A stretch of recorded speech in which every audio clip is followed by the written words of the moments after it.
Hello and welcome to Square's one and only radio station. I'm your host.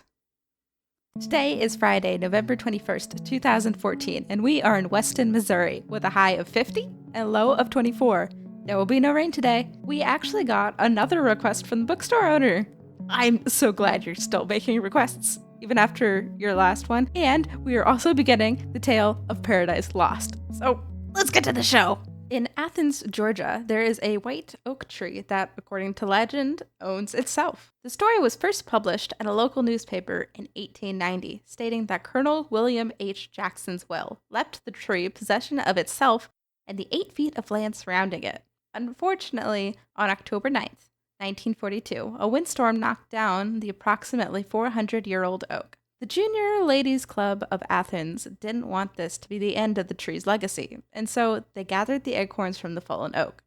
The sapling that grew from one of those acorns was planted in the old tree's place and inherited the 8 feet of surrounding land, where it still stands to this day. That's pretty interesting, and I see you left another note. I did read a little bit of it beforehand to make sure it was appropriate. Does the tree actually have the rights to the property? No. But no one has contested its rights, so it may as well actually own itself.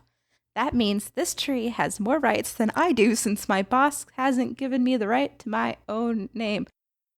I should have read the entire note. Let's move on.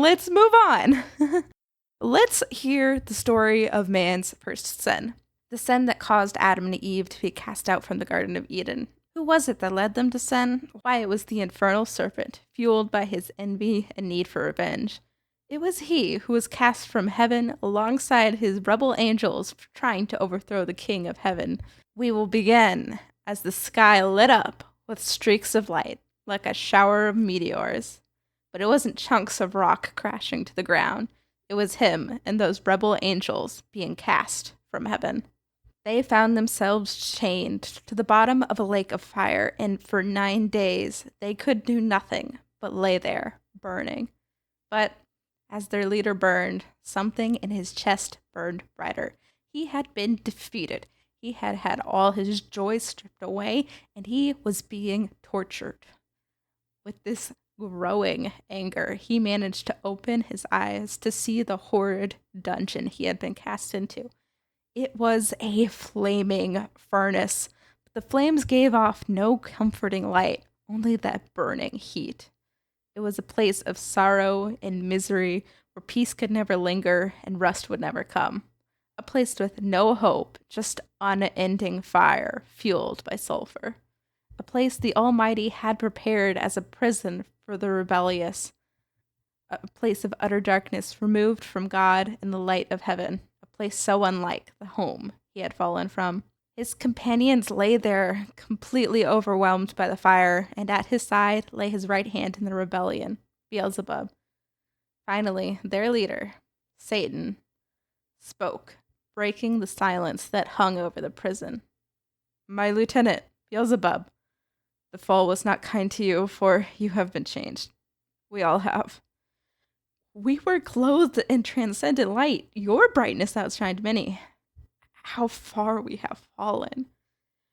Our rebellion was so perfectly planned, but he was far stronger than we knew. Now we are here in this prison. Do I repent?"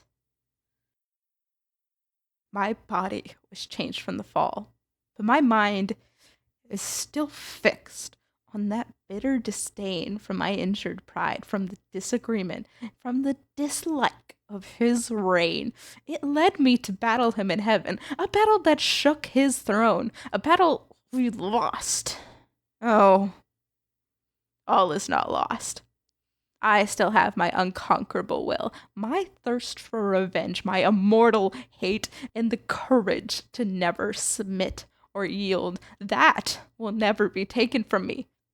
We have foresight now against our foe, even if for now he has triumphed.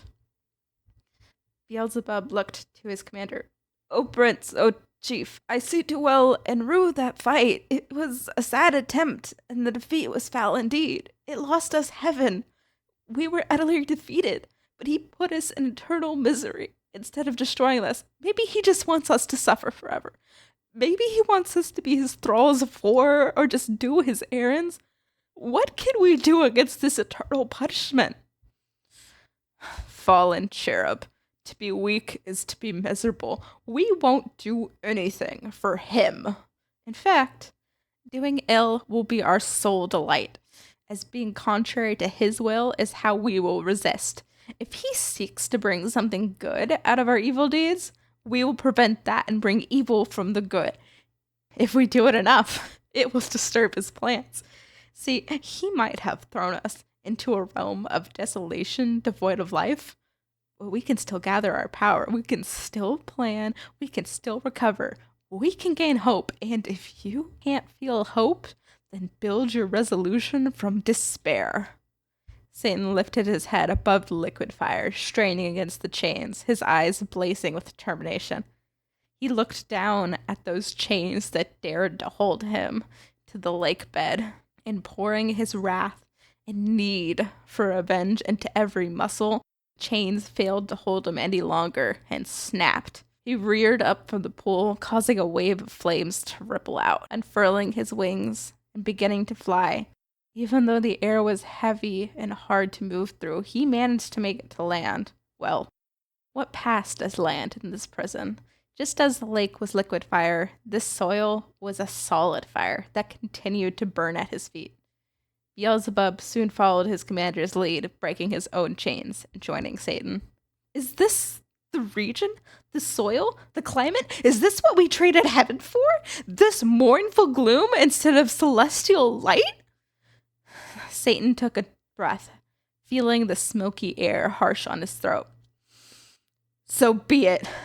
I can rule these lands. Farewell, happy fields, and hail this infernal world. Hell, me your new owner, someone whose mind will not be broken by this torment. For the mind is a place that can make heaven of hell and a hell of heaven. What difference does it make it where I am when I am still the same person? Here, at least, we shall be free. The Almighty isn't here, so he cannot control us anymore. Here, our reign is secure. This was worth it, for it is better to reign in hell than to serve in heaven. Satan turned to Beelzebub. Now then, why are we letting our faithful friends lie in that pool of misery? We need to rally them once more. After all, now we have all of heaven to gain and nothing but hell to lose.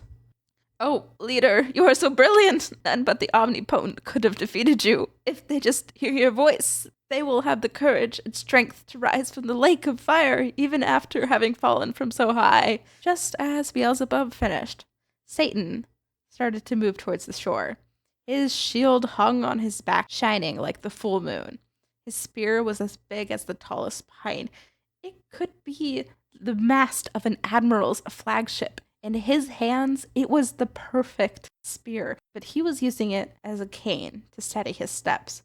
He made it to the shore, even as the soil beneath his feet and the very air burned him. Looking out, he saw his legions covering the lake bed like autumn leaves covering the ground, like scattered seaweed floating on the Red Sea after a storm.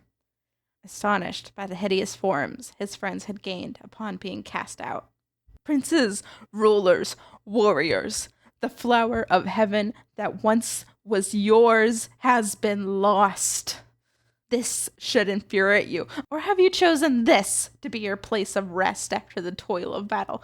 Do you find this place as comfortable as heaven? Do you adore the conqueror who chained you to this lake? If not, awake, arise, or be forever fallen. He called out to them so loudly it echoed throughout all of hell. They heard his words and were ashamed they had ever dared to consider this the ultimate defeat. They sprung from the lake upon beating wings, obeying their general's voice. Innumerably, they filled the air like a plague of locusts whipped into a chaotic frenzy. But then Satan raised his spear. They quickly formed organized squadrons at Satan's silent command. Their names had been erased from heaven's records after their rebellion, but eventually mankind would give them new ones to match their evils. They assembled to find their leader, not in despair, but standing, proud, giving them courage and dispelling their fears. Besides their leader, Azazlil, the flag bearer, landed. He unfurled Satan's banner that shone like a meteor. A triumphant shout tore through the caverns of hell, loud enough to shake the night sky. In that moment, through the gloom, 10,000 banners could be seen being raised into the air, along with a forest of spears. Helmets appeared along with shields, all interlocked in perfect phalanx, to the sound of music that came from flutes and pipes.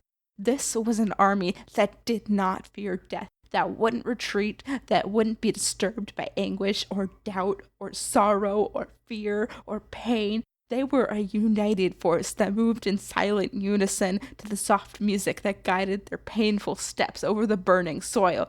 They would be terrifying come up against in battle.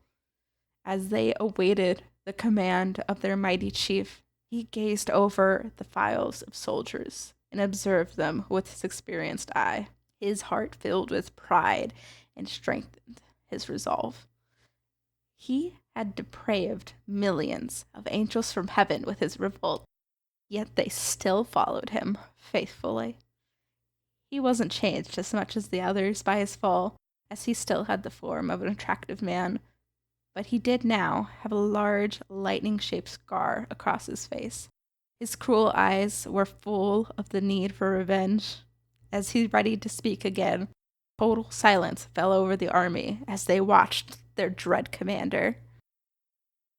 Oh, powers that are unmatched by any but the Almighty himself, you who were glorious even in the face of that great loss, I know we are in a terrible place and that we have been changed by the fall. Who could have even imagined that an army this powerful could be driven back? But who can believe that all these powerful and courageous legions, whose exile has emptied heaven, will fail to take back their home? I thought that he who reigns in heaven had secured his throne through customs and appearances. He hid his strength from us. He made us underestimate him, and that was the cause of our downfall. Now, though, we know his strength and our own. We won't start a fight. We can't win. We can't overpower him directly. So we will be covert and cunning. I already know where we will start. I heard a rumor that on Earth, he plans to make a new race that will be equal to the sons of heaven. So we will spy on them and gather new information. All is not lost, for we shall win in the end. The army raised their flaming swords and banged their shield, cursing heaven. After the cheers died down, they went to work, digging up minerals and using them to build the city of Pandemonium. That's where we'll leave the story today. I can't wait to see what he has planned. Until then, you'll hear from me again, yesterday, today, tomorrow, and the rest of your lives. Goodbye!